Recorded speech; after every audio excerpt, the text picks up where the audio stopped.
the sun opposing Uranus, which is interesting because that's on the next day when the sun actually catches up, because Mercury, after that conjunction, will move ahead of the sun. So it will have that opposition with Uranus first, closely followed by the sun a little bit later, having the opposition.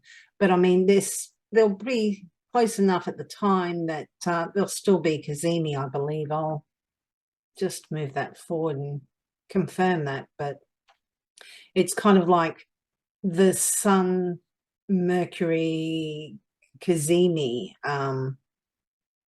happening at the time. So let's have a look. Oh wow, it looks like it will be coming out of that cazimi by then. And with the cazimi, you know, the medievals kind of allow 16 minutes, whereas some of the Hellenistics allow a full degree. So that Mercury might be a little bit weak. But yeah, it's kind of, regardless of whether Mercury is cazimi or not, it's a Mercury-Sun conjunction in Scorpio opposing that Uranus. So yeah, and like you said, this is going to be election day. Maybe it'll, you know, go into the night before a lot of results are kind of resolved, particularly if there are issues with communications and maybe electronic equipment. And that could have a lot of people feeling quite tense and on edge.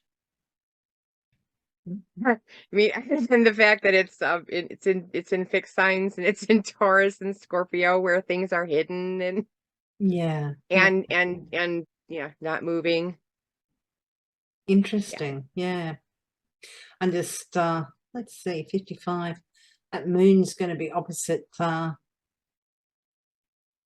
Algol at the time. Though I said, oh, is it? No, that's the moon's going to be Algol, on it, isn't it? Algol's what, 26? Yeah. 25? I think it's about 26. Could be 26 now. I think it moves 76 degrees. It moves a degree every 75 years. So yeah, you're looking at charts over 100 years apart. Yeah, you kind of make those adjustments, which is interesting because Algol is like the Medusa, and you know, she was, you know, the story is of her being oppressed and, you know, being kind of demonized, and yeah, quite interesting. She had her head be hacked off. Yeah. So, and the constellation represents whoever had her head carrying it around by the hair of it. So yeah, it's not respectful for sure. No. Interesting. But back on track. Sun opposite Uranus. Yeah, I think this is just kind of, you know, maybe you just don't feel quite comfortable with yourself. Maybe it's a time when it's a little bit challenging. Again, it comes down to how you react to change and, you know, a little bit of excitement.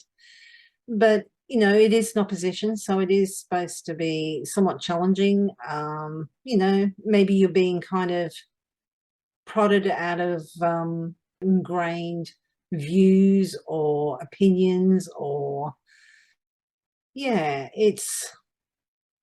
maybe just being confronted with something that, you know, you mightn't have considered another point of view, because you do have that Mercury conjunct at the sun at the time.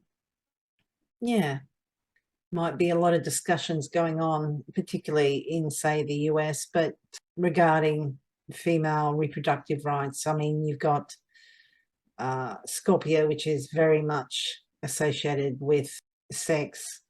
It's ruled by Mars traditionally. You've got Taurus, which is ruled by Venus, associated with women. So it will be interesting. And then you've got that square with Saturn, which tells you of constraint. That's what Saturn is. It rules the barriers. It also rules rules. Yeah, rules, regulations. Yeah, restrictions, limitations. All that's going to be in square. Interesting times. Yeah. Oh, for sure.